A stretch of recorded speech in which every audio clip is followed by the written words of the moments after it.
the news yesterday at the snap general election. We've come up from Brighton People's Assembly today to talk about Tory Economics with Professor of Economics John Weeks.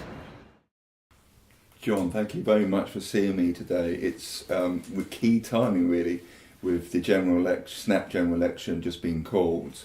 In the coming weeks, I'm sure the Tories are going to release a great deal of propaganda about what a good job they've done with the economy over the last 3 to 4 years. What are your thoughts on the propaganda they're going to release, and how accurate might it be? First thing everyone should realize, I'm sure many of your friends and colleagues do, it's a bunch of nonsense. I mean, we have a terrible economic record. If you go back to May 2010, when George Osborne became Chancellor, I say George Osborne because I think pretty much David Cameron was just a front man. The economic record has been very, very bad. The average rate of growth since has been well below 2%. There were several quarters in which growth was negative. But more important, there's been no transformation of the British economy whatsoever. So the growth of employment, for example, that they make so much of, has been in low-wage, unskilled employment, even though the people getting the employment may have skills. And I'll just give one statistic that will indicate to people exactly how strong the misrepresentation is. Employment in the United Kingdom has grown since 2010, when the Tories came to power. It has grown. But wages have fallen. Now, how can that happen? Because for the most part, the wages of people in employment doesn't fall. What's happened, of course, is that the composition of employment is such that the increase in employment is in cheaper and cheaper labor. We are involved in the race to the bottom. That's where we've been going for the last 7 years. Interesting, John. Your book that I really can't recommend enough for all our viewers to read, entitled Economics of the 1%, graphically illustrates how the economy is skewed for the richest and most powerful people in the country. How is May's government keeping this dream alive? I would say Theresa May is, some people say she's incompetent, which she is, I think, but she is not a bad politician in a way. She seems to be fairly successfully overcoming the rule that you can't fool everybody all the time. Well, maybe she doesn't fool everybody, but she seems to fool a lot of people. Because there is this idea that she's not quite as bad as Osborne and Cameron, and she is somehow more flexible. In fact, she's extremely ideological.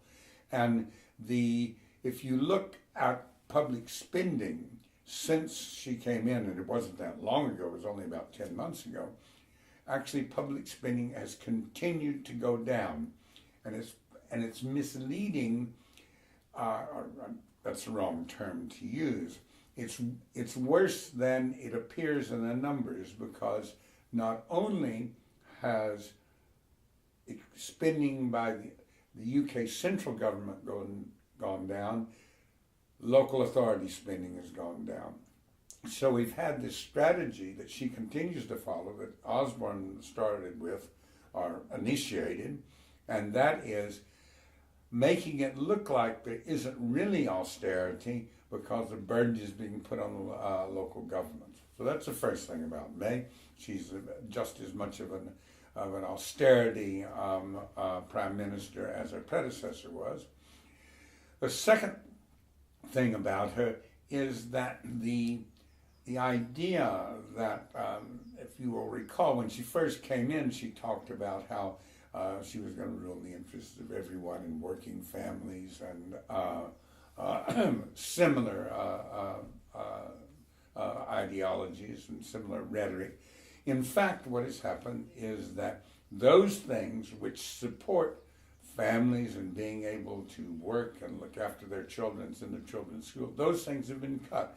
So she is, I would say, just as bad. It's hard to say worse because they're all so bad, but she is just as bad as her predecessor. We see no sign of any improvement or any shift in her policies. Well, the Tory argument against that would be that the austerity policies that they've put in place is for the benefit of the economy, and we can't continue to spend as much as we are spending on the welfare system and the NHS system. If we continue to do that, the country will be in more debt and we'll be in a worse situation. That's the argument. Yes. Now, I think that it is extremely unfortunate that in 2015, Ed Miliband and Ed Balls chose to, in effect, endorse that ideology and taking what you might call an austerity-light position. We are fortunate that the current leadership of the Labour Party, Jeremy Corbyn and John McDonnell, have completely rejected that point of view. Now let's think about it. What's wrong with that? I mean, you really can't spin beyond your means, can you? The debts have to be paid, don't they? And if you run up a deficit and you spend beyond your means, that's going to generate inflation. All of those things are wrong. They're just completely wrong. Governments, can they spend beyond their means? What do you mean by means? You know, a government has the means to raise taxes, that's one thing. But there's a more fundamental issue here. The deficit itself is not a problem. It's the first thing that people should realize.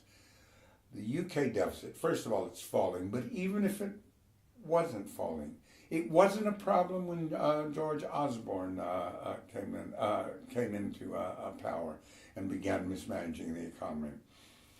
Very briefly, there's a simple way to see this.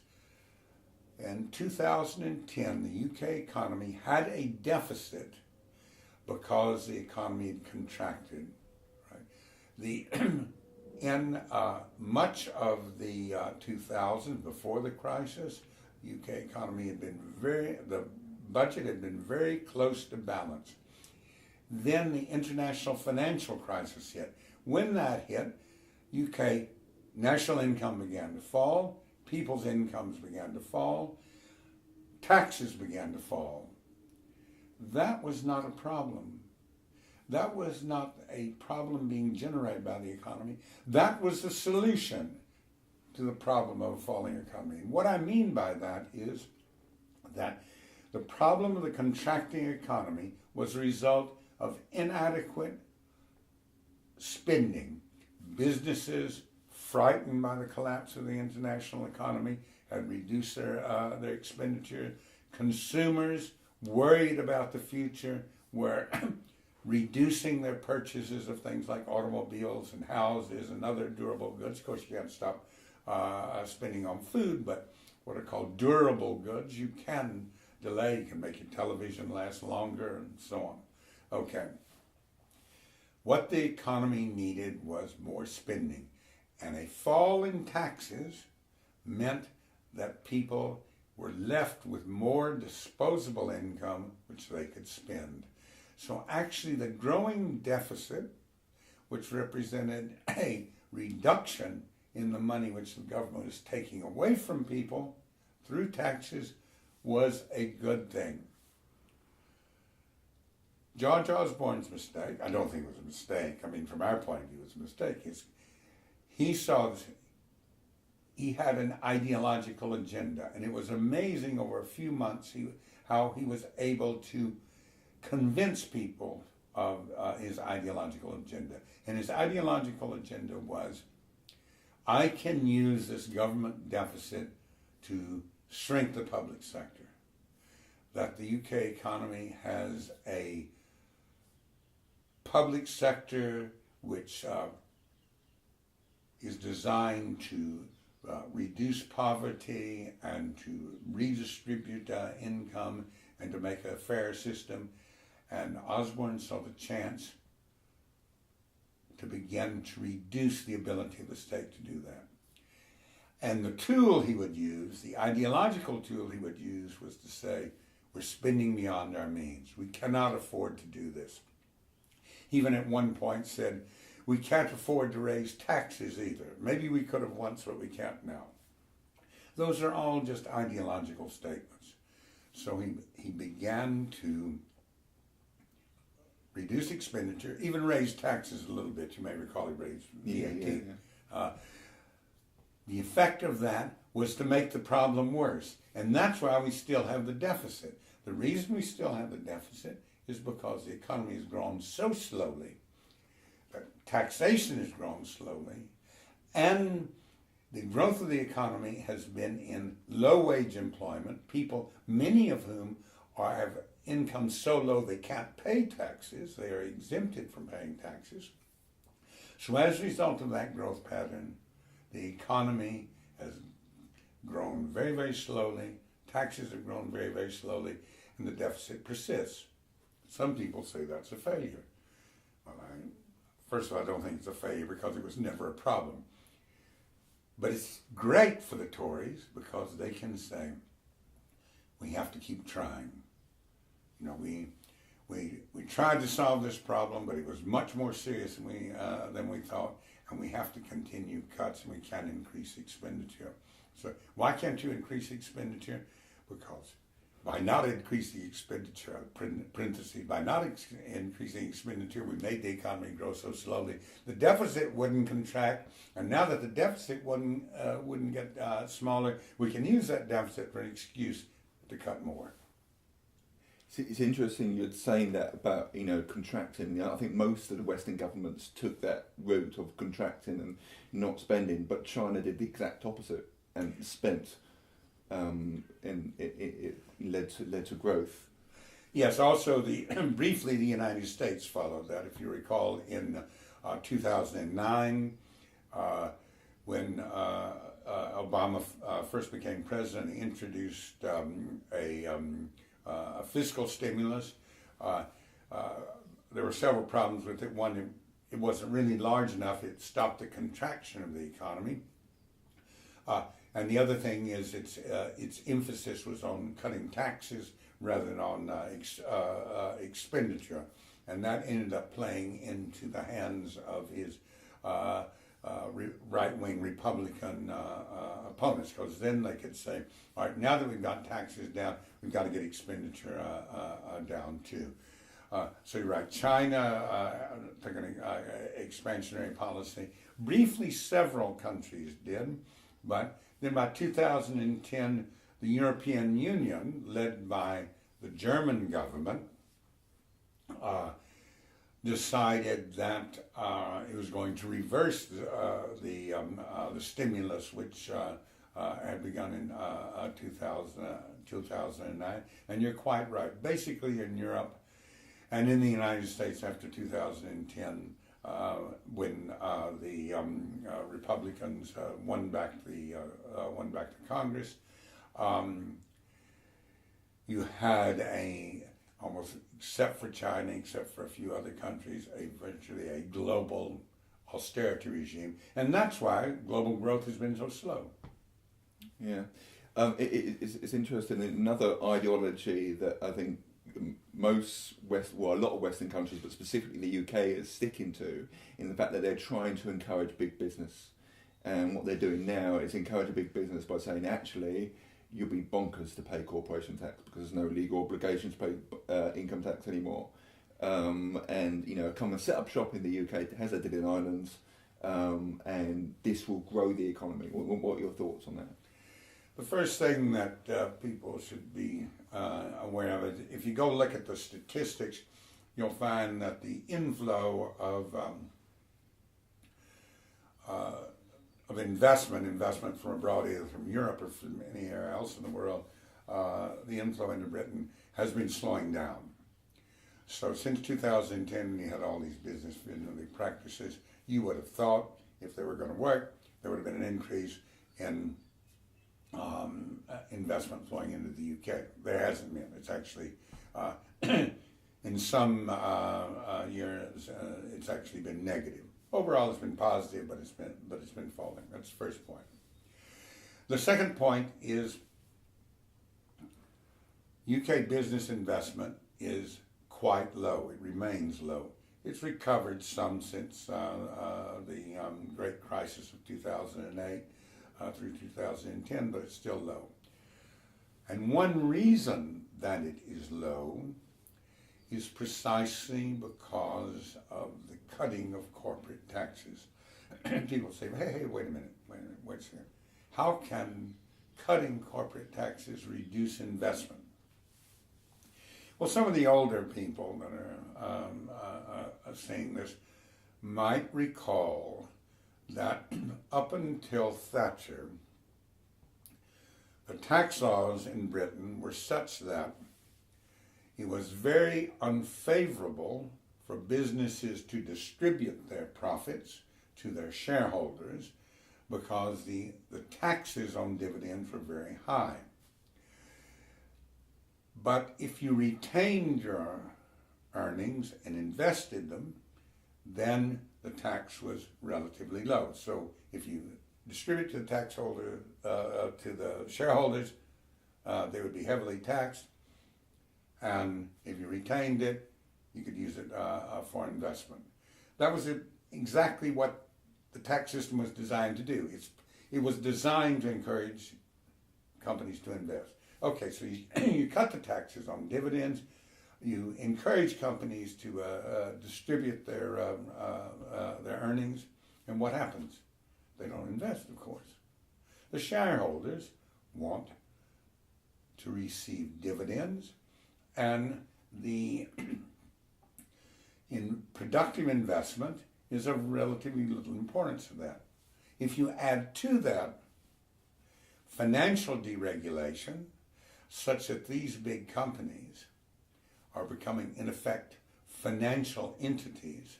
Well, I mean, you can pick any of them. BP, for example. Most of BP's profits don't come from trading in oil, they come from trading in currencies. You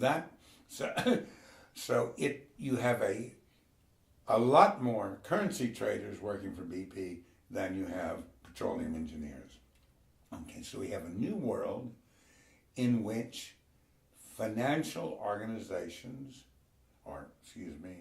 so-called productive organizations have become financial enterprises, and the effect of cutting taxes is to discourage businesses from investing. And Jeremy Corbyn and John McDonnell, particularly John McDonnell, are quite aware of this.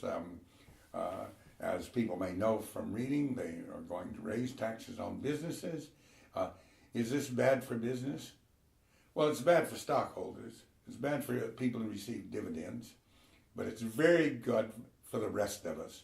And if you think the purpose of business is to produce useful things for people, then it's very good for business. It's interesting. I think people listen to the argument, but then the Tory retort would be, it was a very different world pre-Thatcher. The world has changed; it's globalised more, and when we look at other countries, they have high corporation tax. Do they grow?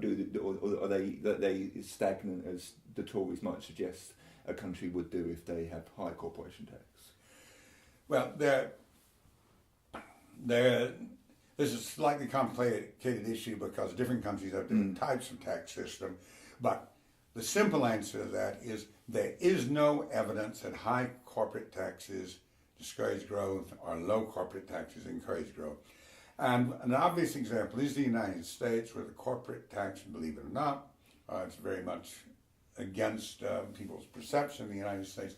It has a relatively high corporate tax and has relatively high what are called capital gains taxes. That is the tax on increase in the value of property, including fictitious property such as stocks and bonds. And the U.S. has actually grown faster than Britain and faster than most of the European countries, though not that great. The basic problem with growth is austerity. That's what the Tories don't want to talk about. We have a slow-growing economy, and they can't face the real cause. They are the real cause by cutting government expenditure in the context of weak private investment and people going deeply into debt, so you can't have any kind of consumer-driven recovery, which would be a bad thing anyway. So what do they argue? They argue, well, the reason we grow slowly is because of these supply-side factors. We have to be more favorable to business. We have to bring in foreign investment. We have to do all of those things which make it easier for businesses to make profits. Thus, you make it easier for businesses to make profits. That doesn't lead them to invest. That leads them to take their profits elsewhere, pass them to stockholders. In order to have a productively functioning private sector, we need public policies to foster investment, and the corporate tax rate is one of the tools that you use to do that. It's interesting you talk about consumer spending, slowing down. Another key ideology for the last 30 years from the Tories is that everyone, if they can, they should try to own their own property, try to get a mortgage, and that in turn will benefit the consumer, the person living in the property, but will also benefit the economy. I mean, what are your thoughts on Right. Well, the first thing to note in that argument is a little, you might say, an irony, or a cynic might say hypocrisy. So the Tories want people to take mortgages and buy houses. Now, unless the world has changed a lot, taking a mortgage means going into debt. So what is the household doing? The household is going into debt in order to acquire an asset. Okay, but in normal times, as long as it's not 2008, that asset is going to be worth more than the mortgage you took to acquire that asset. The reason you know that is the bank is not going to give you a mortgage to buy something that's worth less than the loan. Or at least the banks that do that are not going to last very long. And then you say to Philip Hammond or George Osborne, listen, the government has to borrow to invest. And they say, oh, no, that's terrible. That would mean having a deficit. But that's just what they've told households to do.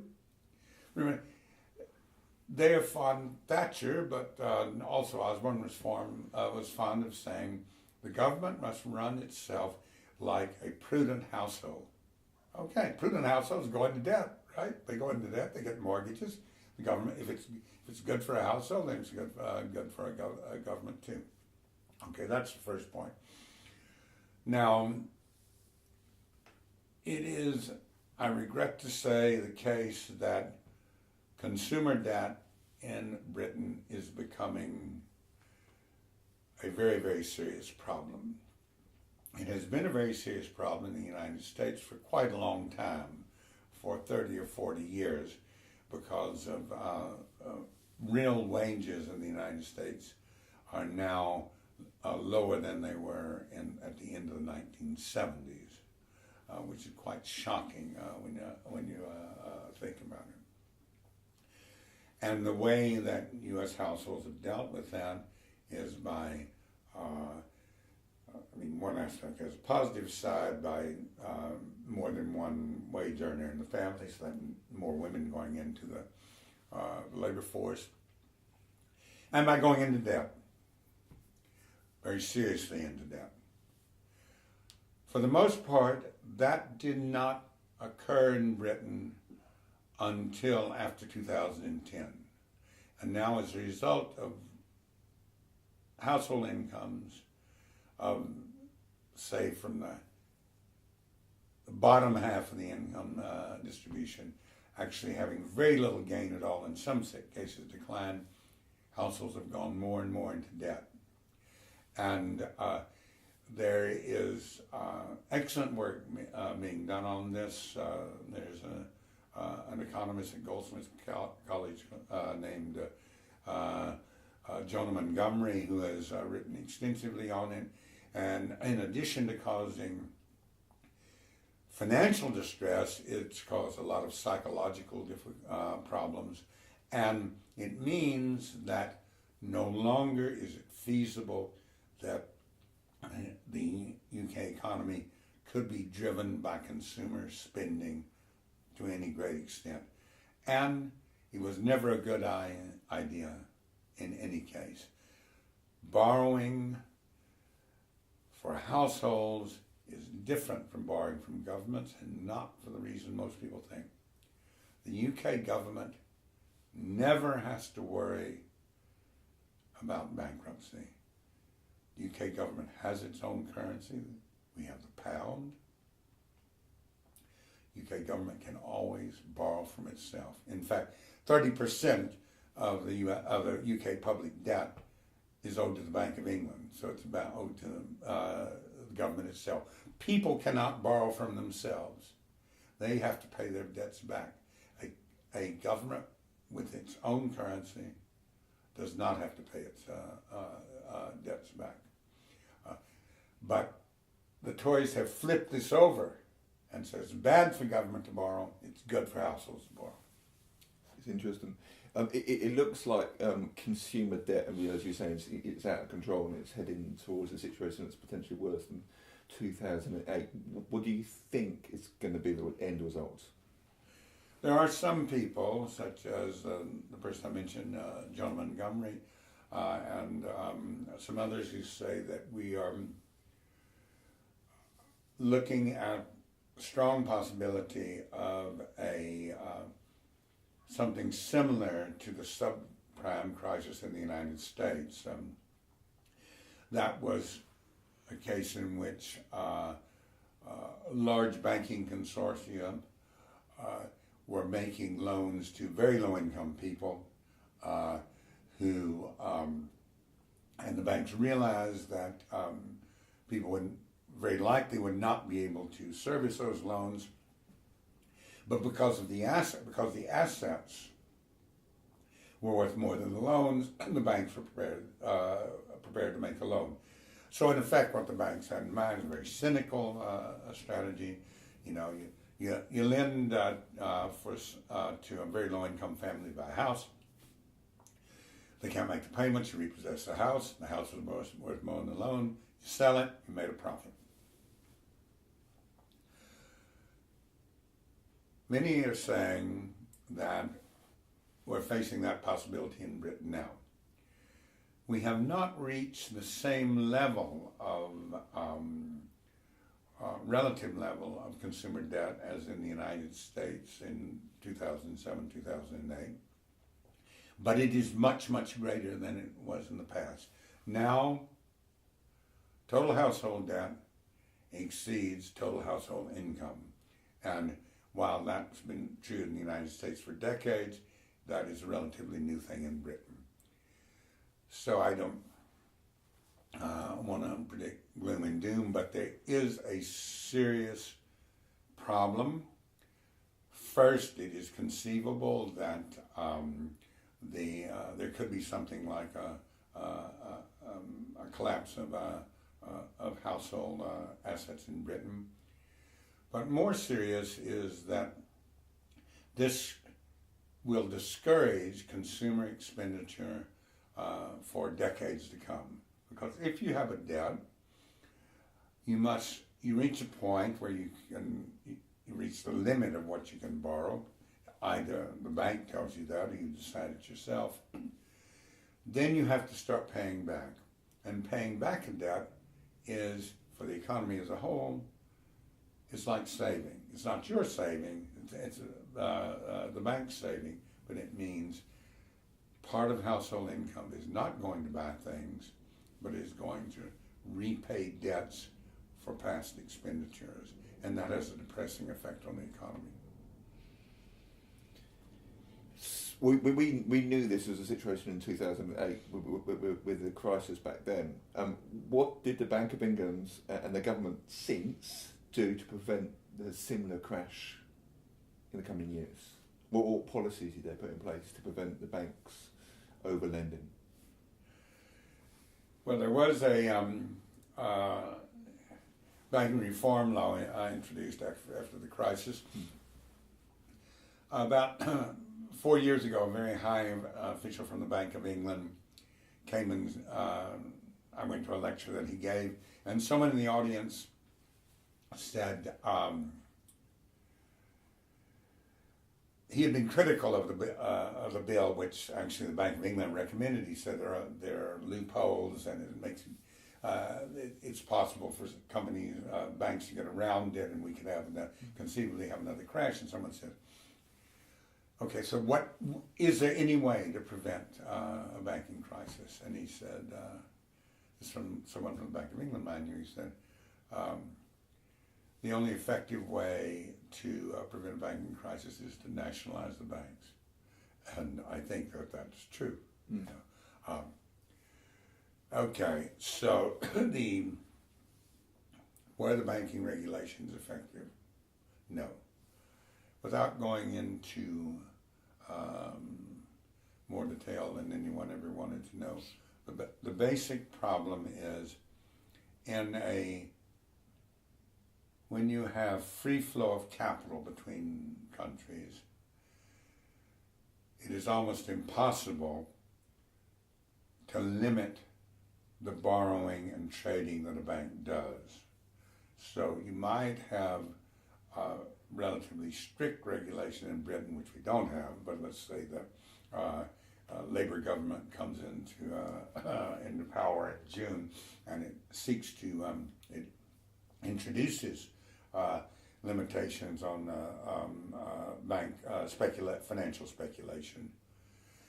Those same institutions have branches all over the world, and some of them are in Panama and the Cayman Islands and Barbados and God knows where, Bermuda,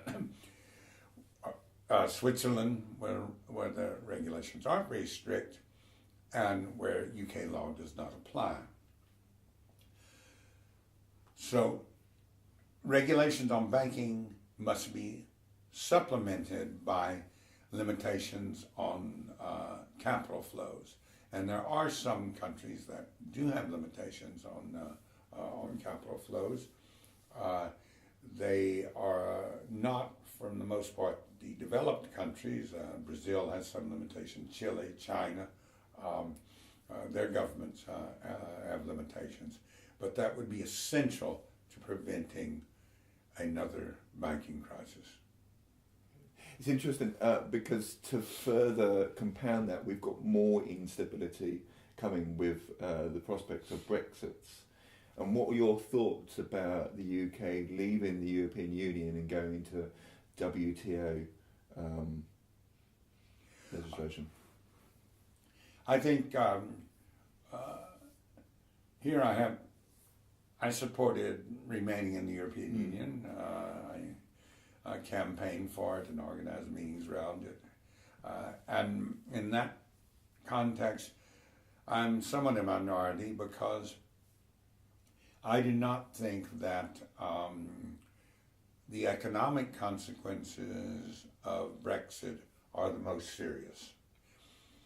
I think by far the more serious consequence of leaving the European Union are workers' rights, human rights, civil rights, which are in the various European Union treaties. Whether I'll say on Monday, I'll be testifying before a committee of the Bundestag on Brexit, and that's the argument I'm going to make. First, let me say why I think that the most important thing are these political factors, and then I'll say why I think that the economic issues are secondary to them. Many of the benefits and rights that we enjoy in Britain were not created, but they were, you might say, accelerated by the European Union. For example, gay and lesbian rights where British legislation lagged behind European Union legislation. Workers' rights, the European treaties, particularly the one called the Treaty on the Functioning of the European Union, in effect guarantees the right to organize, in effect guarantees the right to join a trade union. That is not true in UK legislation. The European Union legislation guarantees paid holidays even for part-time people, and a whole other range of benefits. I think that I'll go beyond that, I will say, one of the major motivations of the Leave people, the Brexit people, was to get away from those protections and also the environmental protections. And so we are facing a very perilous situation that if there's a large conservative majority after the election in June, and I certainly hope not,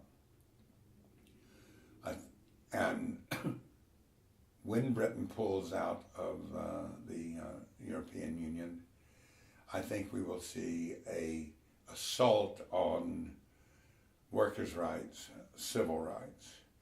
And people need to think back just a year when the trade union bill was introduced. You will recall that it had a number of very draconian provisions about the proportion of vote that had to get a strike and all these things. It was opposed in the House of Lords, but also very important in the government dropping some of the provisions was that they were advised by the Attorney General that they were several of those provisions were in violation of European Union law, and that workers could take and unions could take the law to the European Court of Justice and have it struck down. Now that won't be the case, and that is a very dangerous situation. On the economic side, the economic policies of the European Union are very hard to love, let me say. They are completely dysfunctional. The whole Maastricht Treaty, with its limits on deficits, its limits on debt, its strict rule on inflation, all of this is counterproductive and dysfunctional. In addition, the German government has in effect imposed an ideology, a mercantilist ideology on the European Union, which is very growth depressing and as well as very undesirable in terms of cooperation among countries. Alongside that,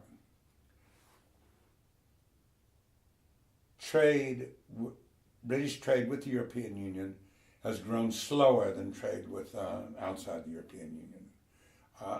In fact, trade outside since 2000, since the introduction of the euro, trade with countries outside the European Union has grown about twice as fast as within the European Union. In addition, the flows of investment from the European Union into Britain have declined. So I think if you had a Labour government, you could make up the negative impact of leaving the European Union, the economic impact, through public investment and an aggressive industrial policy and more emphasis on the internal UK market.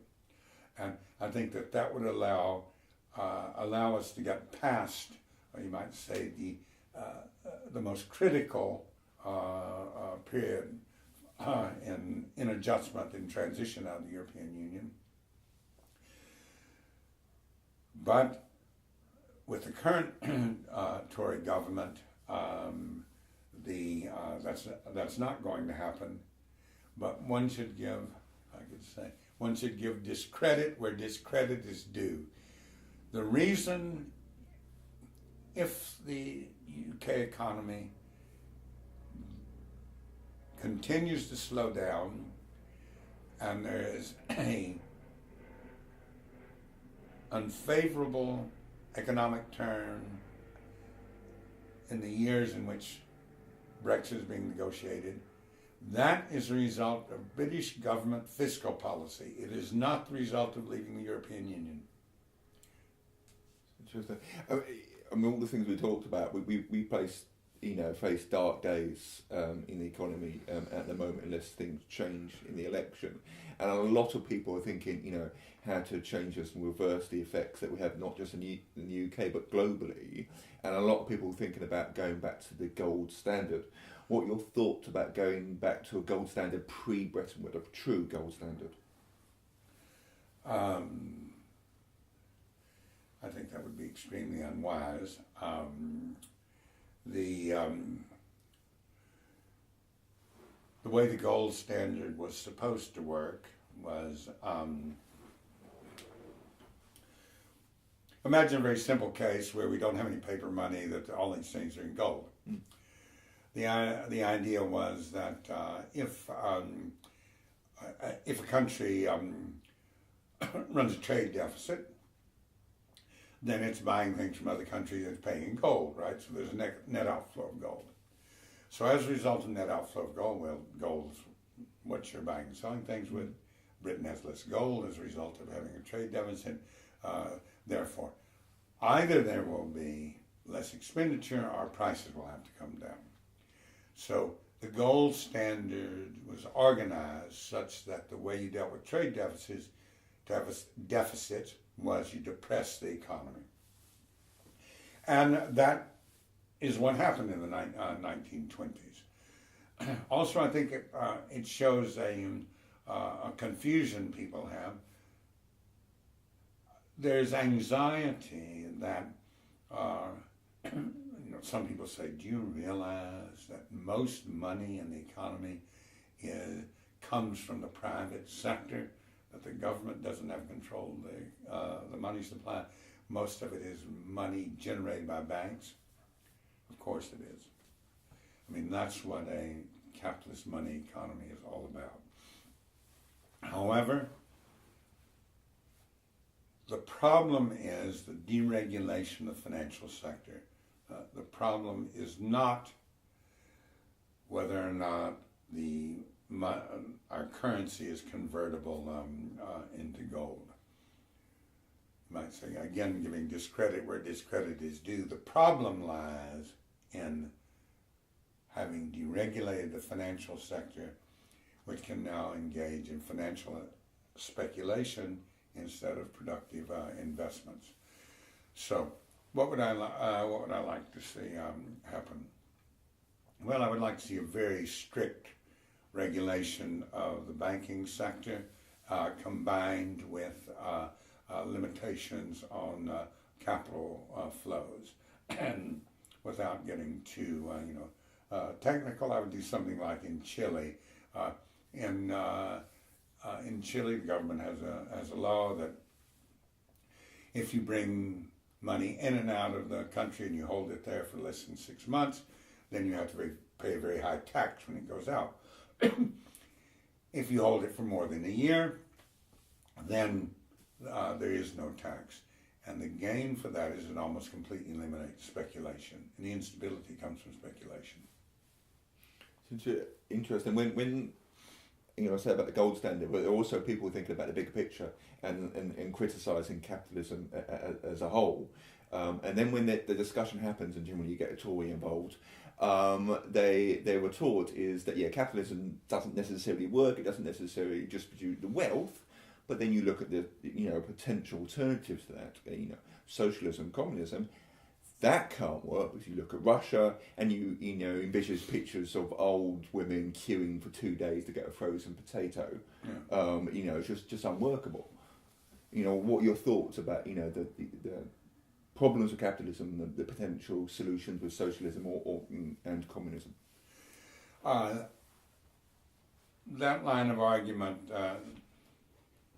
has an aim in debating, which poisoning the well, and the way you poison the well is that you say something that then renders anything your opponent says as dubious, and so what the Tories and their kindred spirits are saying there is any attempt to restrict the operation of a capitalist economy is a step towards communism, where they throw people into gulags and you have to stand in line forever, and your phone is being tapped and so on. This is a fallacious line of argument that has a long history that goes back to the 1920s. Hayek wrote a book called Road to Serfdom, which was basically an attack on Keynes, which essentially made that argument. It's also the idea of that you take one drink, you're an alcoholic. There are different types of capitalism. At the moment, we are in an ideological period in which the limits to capitalism are being reduced in almost every country. But if we went back about 30 or 40 years, we would see in the Scandinavian countries a very different form of capitalism than we have now in Britain, or in Britain 30, 40 years ago, we had a very different form. So we know that capitalist economies can operate very well and perform very well under strict regulations, and can do so in a democratic context. So I think that the argument you summarize, what they're basically saying is they're trying to frighten people from reform. They're saying reform of capitalism will lead to authoritarianism. But the reality is quite the opposite. The failure to reform capitalism will lead to authoritarianism. If we think about the world now, there is a great authoritarian wave sweeping the globe. What we're talking about, Russia, China, the UK, where we're having restrictions on strikes, the United States with Trump. I would say that even on the continent, within the European Union, there are some dubious developments, and that's not accidental, because a deregulated or unregulated capitalist system results in inequalities, very serious inequalities. And why do people support a capitalist system? The vast majority support it because they think they're getting something out of it. So in the 1950s and 1960s and into the 1970s, there was inequality, but workers in the public sector and private sector, pretty much their wages went up at the same rate. Profits went up. Sure, there was a huge differential, but they could say to themselves, there are people a lot richer than I am, but I work hard and things improve for me and I'm getting my share. For decades now, people have been realizing they don't get their share. We've gone from a situation in which the richest 1% in Britain was getting in, say, 1980, when 1979, when Thatcher came in, got a few percentage points, maybe at 4% of the national income. Now it's into double figures. How do you manage a system in which people no longer feel they're getting a share? Either you frighten them with some alternative, fictitious alternative which they fear more than their own poverty, such as immigration. They say, we will protect you against immigration. Or you have to do it through the use of force, or the reduction of democratic rights. I think increasingly we're seeing both.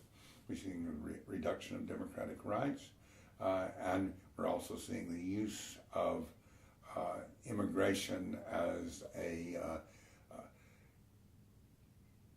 the ideology that will justify the government's existence, even though people are not benefiting economically.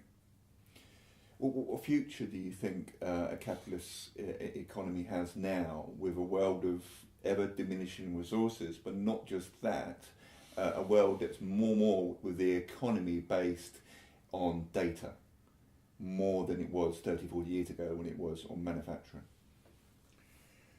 Well, I'm not a futurologist, so it's an information economy now, isn't it? It's changing quickly. I would make 2 points. One is, I think the environmental issue is very, very serious. I mean, now the U.S. president, who is, let's say that Obama was not that great on environmental issues. He was neutral at best. But now we have someone who is actually encouraging polluters. That's very serious. It's difficult to imagine the consequence of that. You read these dire predictions, and they are pretty dire about what will happen when the ice caps melt and things like that. I think that is very serious. The data-based economy. I think that the most serious thing about that actually is the civil rights implication of it and human rights implication of it. I mean, we're the little did we suspect when we got our first online and started surfing the web, that this would become a mechanism, a very powerful mechanism for social control and for governments to control information and also control people. So on the one hand, I think that growth of data actually strengthens capitalism in the sense that it makes it easier to impose a rather authoritarian state. On the production side, I don't know. I haven't reached a strong position on, or a clear position in my own mind about the impact of that. I will say this, about if there's an alternative, some people will say, because of that, the growth of data and no longer manufacturing is not as important as it used to be, that progressives, the left, we need a different vision. Jeremy Corbyn talking about bringing back jobs and all of this. This is just old-fashioned stuff. I think what we should realize is there are so many things in Britain that we lack that need to be produced. The problem is that many of the I don't want to exaggerate, many of the things we produce are totally dysfunctional. Automobiles, food which is not healthy to eat, and things such as that. But there's so many things that we need with an aging population. Every surgery should have more equipment. There are a number of afflictions, as I know very well, that old people get. Sometimes young people get them, and that require very sophisticated equipment. At the moment, this sophisticated equipment is made on the continent. Some of it's made in Germany, and some of it's made in France. Some of it is made in Switzerland. Why aren't those things made in Britain? I'm not making a narrow nationalist argument. The reason those things aren't made in Britain is because of the strength of the financial sector, which has consistently kept the pound sterling overvalued, discouraged production, and financial capital, which has been quite happy to import anything and make up for it, pay for that, you might say, by exporting financial services, and that is very dysfunctional to the economy. So there are a lot of things we could produce. There are a lot of factories we could have out there making transport equipment, public things for public transport, things for the health services. You go along to the UK hospitals. Every hospital should have the most advanced equipment for checking for eye problems and other things. Even surgery should have them. So I think there is potential for manufacturing, but it would take quite a different kind of government to realize that.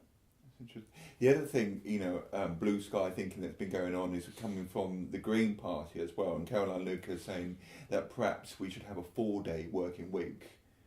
What your thoughts on the economy coping with a 4-day working week? How would that work? Well, of course, I'm now retired, so I have a 0-day working week. But I think this is tied up with a number of other issues, like robots going to take all our jobs.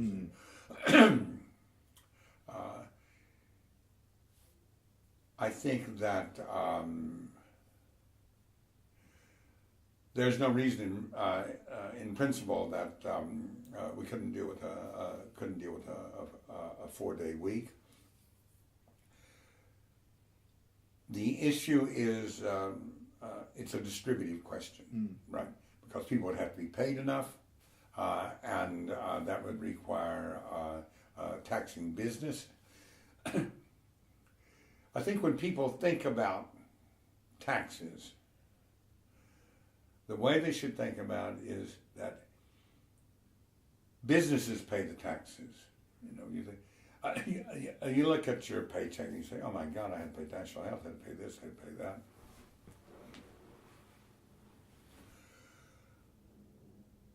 That is I think, incorrect way to look at it. We need a healthy population. We need school people. We need a number of things. How will this be done? This will be paid for out of a surplus generated by our productive system. That same productive system pays wages, and part of what it does is pay wages. Part of what it does is it pays for schools and health care and so on. What the myth, you might say, the fundamental myth or the fundamental lie of the Tories is, if you cut government expenditure, you'll save money. You don't save money. Imagine that you continue to cut the National Health Service, and more people take private health insurance. Is that a saving? Of course it's not a saving. It's not a saving because private medicine is more expensive than public medicine. In its delivery, it is less efficient. And all it means is that societies attempt to maintain itself as healthy has been transferred from the public sector to the private sector. There has been no saving, there's been a loss. All right, now, so where are we left with this?